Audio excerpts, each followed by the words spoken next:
প্রিয় শিক্ষার্থীবৃন্দ, সবাইকে আজকের অনলাইন ক্লাসের পক্ষ থেকে অভিনন্দন।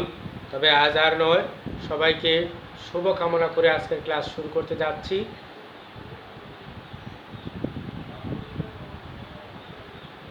পরিচিতি: মোহাম্মদ রেহানুদ্দিন, কোনার্চক উচ্চ বিদ্যালয়। আজকের পাঠ সপ্তম শ্রেণী বাংলা দ্বিতীয় পত্র, বাংলা ব্যাকরণ ও নির্মিতি। বিষয় যেটা আলোচনা করব তা হচ্ছে দরখাস্ত বা আবেদনপত্র। আজকে দরখাস্ত বা আবেদনপত্র নিয়ে আলোচনা করব। মনোযোগ দিয়ে শুনবে, তবে কিছুটা হলেও উপকৃত হবে। পাঠের উদ্দেশ্য: আজকের পাঠের উদ্দেশ্য হচ্ছে পাঠ শেষে শিক্ষার্থীরা যা শিখবে: 1. দরখাস্ত আবেদনপত্র লিখন কৌশল শিখতে পারবে। 2. সংবাদপত্র প্রকাশের জন্য আবেদনপত্র লিখন কৌশল জানতে পারবে। তাহলে আমরা জেনে নিলাম পাঠের উদ্দেশ্যটা। আজকের পাঠের উদ্দেশ্য হচ্ছে দরখাস্ত আবেদনপত্র লেখার কৌশল শিখতে পারবে। 2. সংবাদপত্র প্রকাশের জন্য আবেদনপত্র লিখন কৌশল জানতে পারবে। আমরা সংবাদপত্র প্রকাশের জন্য আবেদনপত্র কিভাবে লিখব তা জানব, এবং দরখাস্ত আবেদনপত্র লিখন যে কৌশল, যে নমুনাটা, সেটা আমরা জানব।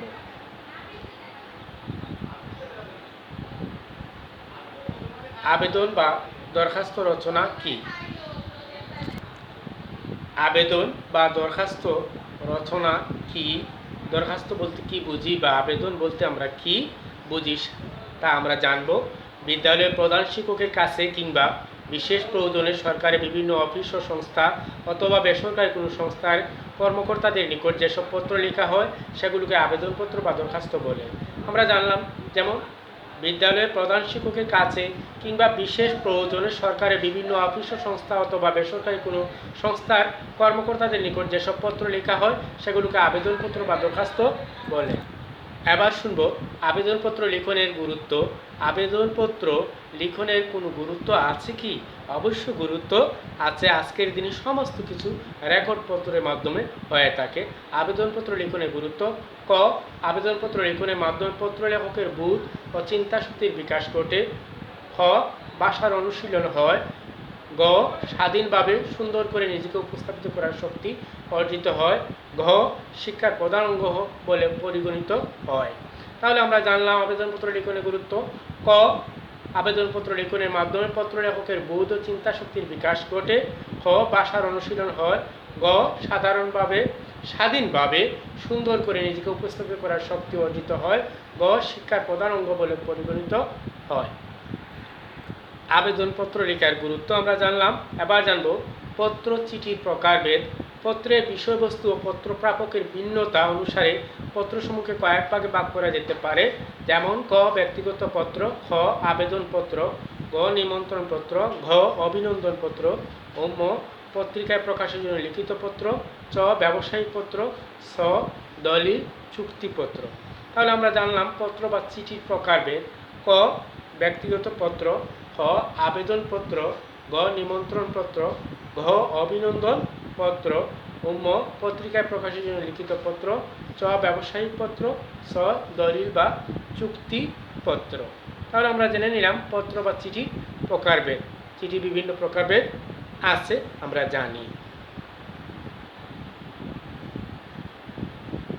এবার একটি প্রশ্ন: জাতীয় শোক দিবসের অনুষ্ঠানের প্রস্তুতির জন্য চতুর্থ ঘন্টার পর ক্লাস স্থগিতের জন্য আবেদন। আজকের প্রশ্ন হচ্ছে জাতীয় শোক দিবসের অনুষ্ঠানের প্রস্তুতির জন্য চতুর্থ ঘন্টার পর ক্লাস স্থগিতের জন্য আবেদন। আমরা একটা নমুনা দেখব। নমুনা: তারিখ 14 আগস্ট 2020 ইংরেজি, বরাবর, প্রধান শিক্ষক, কোনার্চক উচ্চ বিদ্যালয়, গোলাপগঞ্জ, সিলেট। বিষয়: জাতীয় শোক দিবসের অনুষ্ঠানের প্রস্তুতির জন্য চতুর্থ ঘন্টার পর ক্লাস স্থগিতের জন্য আবেদন। জনাব, যথাবিহিত সম্মান প্রদর্শনপূর্বক বিনীত নিবেদন এই যে আমাদের বিদ্যালয়ে আগামীকাল 15ই আগস্ট জাতীয় শোক দিবস পালন করা হবে। শোক দিবস অনুষ্ঠানে বিভিন্ন কাজ সুষ্ঠুভাবে সম্পন্ন করার জন্য প্রতিটি শ্রেণীকেই কোনো না কোনো দায়িত্ব দেওয়া হয়েছে। এই দায়িত্ব পড়েছে মঞ্চসজ্জার, আগামীকালের শোক দিবসের সার্বিক কাজ সুসম্পন্ন করার জন্য চতুর্থ ঘন্টার পর ক্লাসরুম স্থগিত করলে ভালো হয়। অতএব জনাবের নিকট বিনীত আবেদন, চতুর্থ ঘন্টার পর ক্লাসরুম স্থগিত করে বাধিত করবেন। বিনীত নিবেদক, আপনার একান্ত বাধ্যগত ছাত্র রাদি, শ্রেণী সপ্তম, রোল নাম্বার 2। তাহলে আমরা জেনে নিলাম